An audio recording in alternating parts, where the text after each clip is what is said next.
Okay, so we have the last talk of this session by Swetha Bhagwat, and Swetha is going to talk about identifying modified theories of gravity using binary black hole ring down. So Swetha, please go ahead. Okay. Uh, Hi. Thank you for having me, and I'm really sorry I couldn't come in person. So I'm now going to change the gears a little bit, and I'm going to talk primarily about binary black hole ring downs, and I'm also going to talk a little bit more from observation perspective. So just to set the stage, which probably in this audience everybody knows, you will have a long in spiral for these signals. And in this phase, you are going to be probing large-scale, weak gravity regime. And these signals are typically modeled using post-Newtonian approximations. As the black holes come close to each other and they ram and merge into each other, this is the phase that we call as merger, you are going to be exploring gravitational dynamics that are happening at horizon scale. This is strong gravity, and you are probing nonlinear gravity. And this is the region that you model using numerical relativity.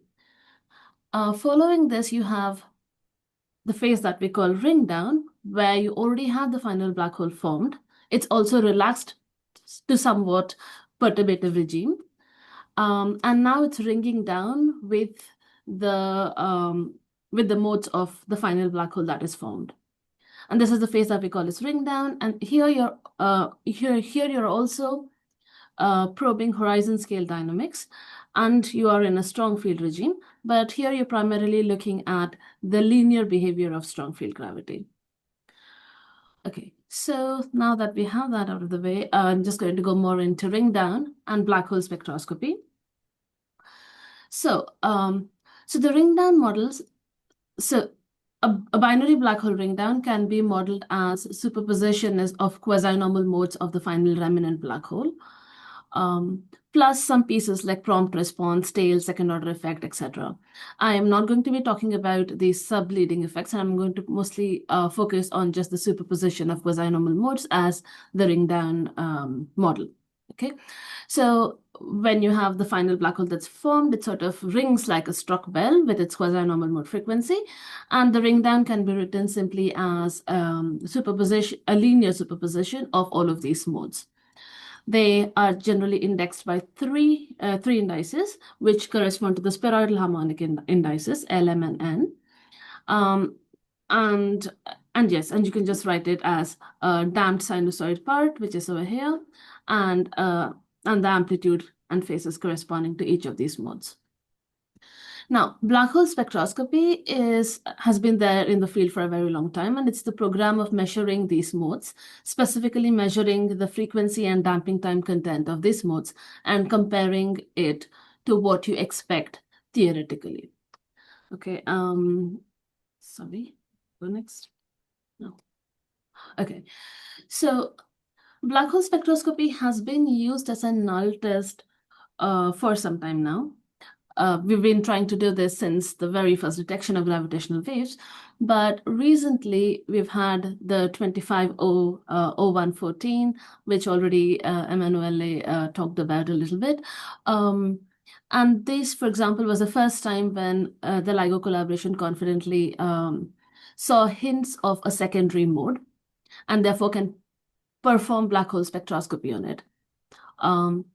So the underlying theme for this is something that we call as the no-head theorem, which says that the entire spectrum of a perturbed black hole will be parameterized by just two parameters, typically chosen to be the mass and the spin of the black hole. And so if you have two modes or three quasi-normal mode parameter, for example, two frequency and one damping time, you can use the first two to calculate the mass and spin of the remnant black hole, and then compute what you expect the subdominant mode frequency to be and check whether that matches what you observe. Right, and this program has been already quite successful, and as we go forward and as your black hole signal, binary black hole signals SNR increases, this is going to be able to constrain GR or like perform null tests on GR even more precisely. But this is not what I'm going to talk about today. I'm going to talk about something slightly different, which is, can I use Ringdown to identify modified theory? This is a question I keep getting asked in many conferences and many places, but the problem is that the answer to this is quite boring, which is that it depends. It depends on what theory you're talking about and what kind of a black hole you've detected. And I'm going to go a little bit into this. So, just as an illustration of how black hole spectroscopy works, this is like this is an example theory. I'm just taking dynamical Chern-Simons as an example in this plot. But this kind of concept is valid no matter what theory that you want to consider, modified theory that you want to consider. Now, this is a very, very loud injection that I have done, which is an injection of around 300 SNR in Ringdown alone. And the injection is done in the mass and spin space denoted by this red dot. So now, but when I measure the frequency and damping time, I will be measuring the dominant mode frequency F22, tau22, and the two subdominant mode frequency, just for this example. The way I will be calculating what the mass and spin is, looking at the data, would be as follows. I look at the dominant mode frequency, F22, and I will say that, okay, so this band of yellow that you see is the region of mass and spin that is allowed in a way that you get this measured frequency of F22. The spread over here is literally the uncertainty in the spread of the F22 that you're measuring. Similarly, if I look at tau22, the second parameter, you see this purple band, right? And the intersection of these, which is over here, which is here denoted by the black dot, is the mass and spin that you infer. One thing to note over here is typically this inferred mass and spin could be quite different from the astrophysical mass and spin of the object. And this is kind of important because I'll get to this in a minute. But just to complete this black hole spectroscopy idea, it's that, for example, if you had a consistent signal, as in consistent with GR signal, then you would have seen that all of these bands will intersect in a way that there is a solution of mass and spin that satisfies the intersection of all of these detected modes.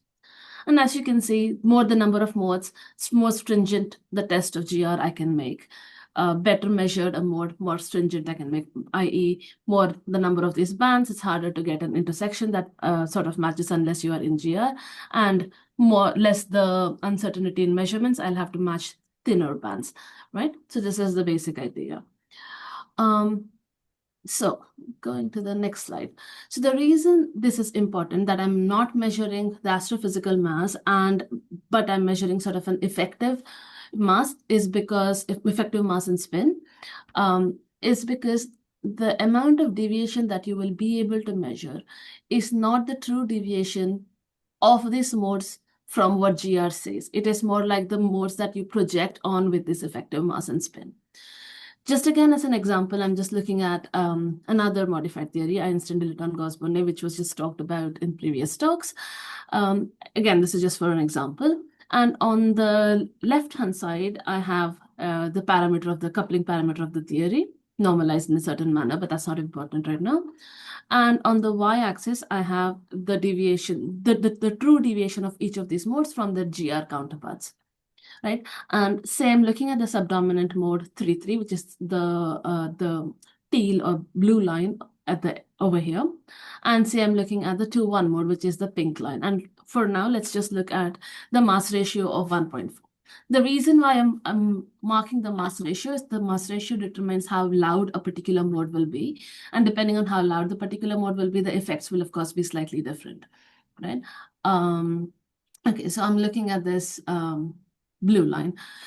If I actually see this in an observation, say I saw an Einstein-Dilaton-Gauss-Bonnet Ringdown with, say, a coupling parameter of 0.2, when I measure it in my data, it will not give me the same magnitude of deviation. It will give me a magnitude of deviation that corresponds to the one that you see on the right-hand side. And this is coming out because of the degeneracy in the space of of mass and spin, how degenerate this modified theory is to GR among various masses and spins.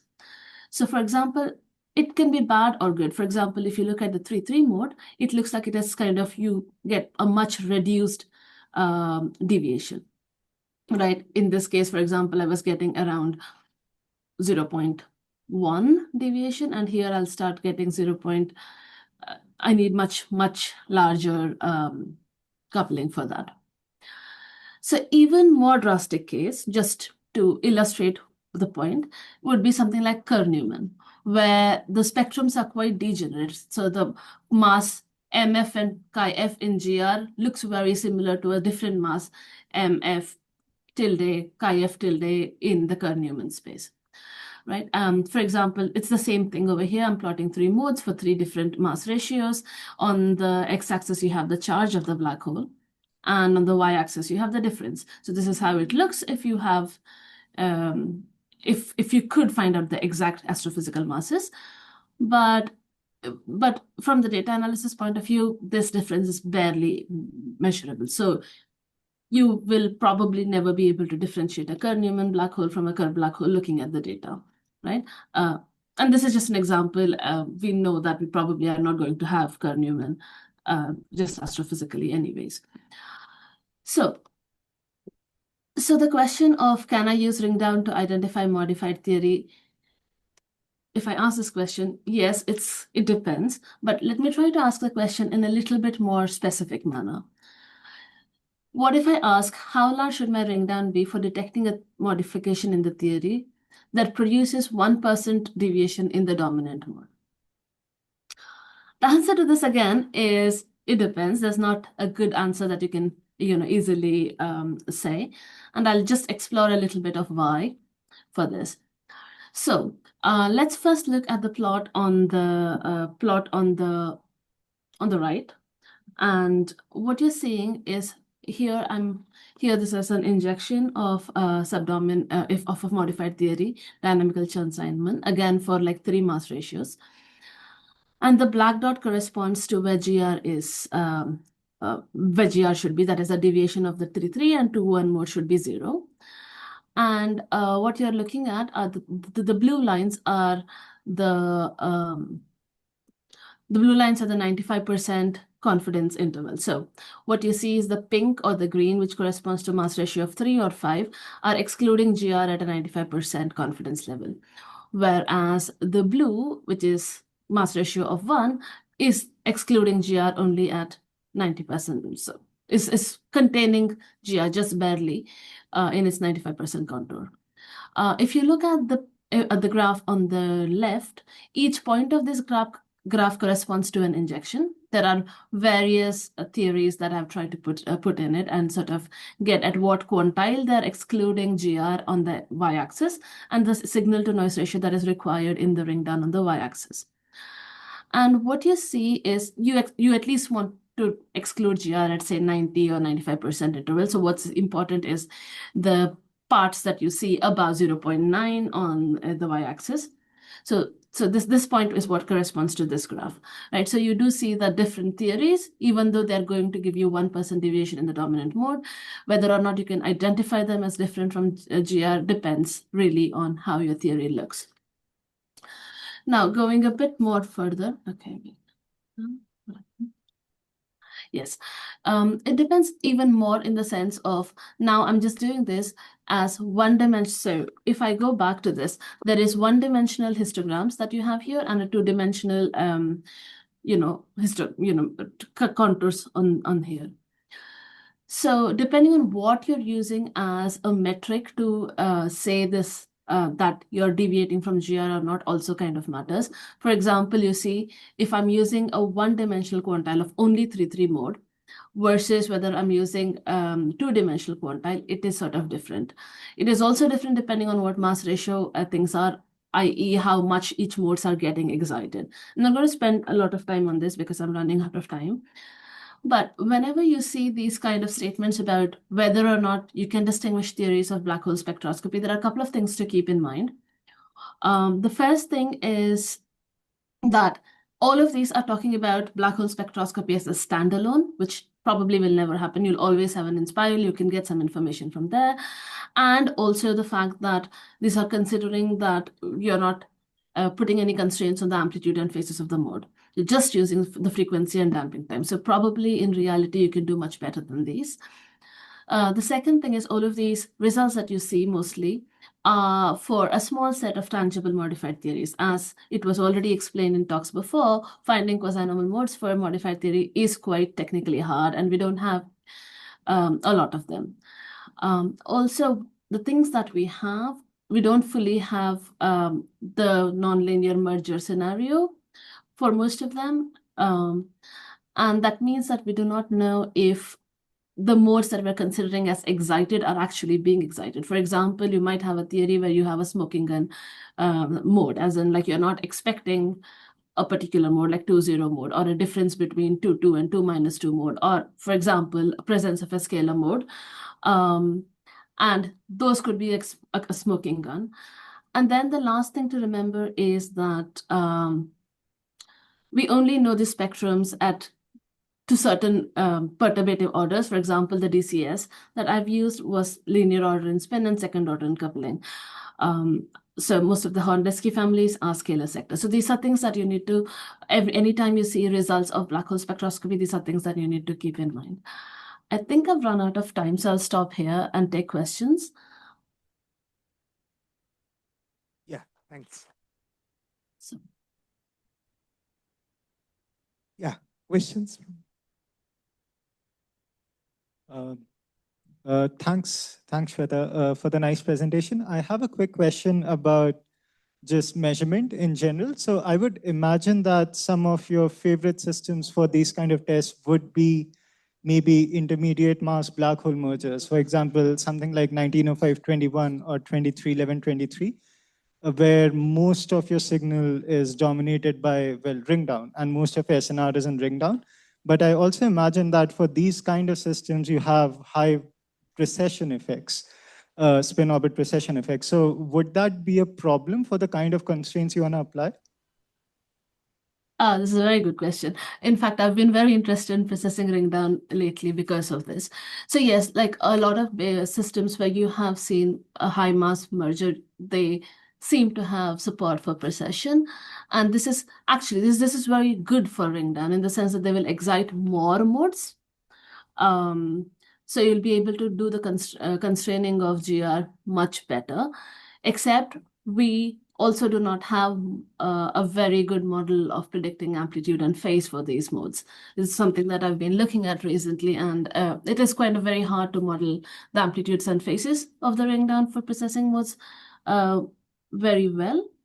And what this means is you can still do spectroscopy, you're fine with that, but it might cause problems in things where you're using the amplitudes, such as say PSEOB tests, or for example, if you want to use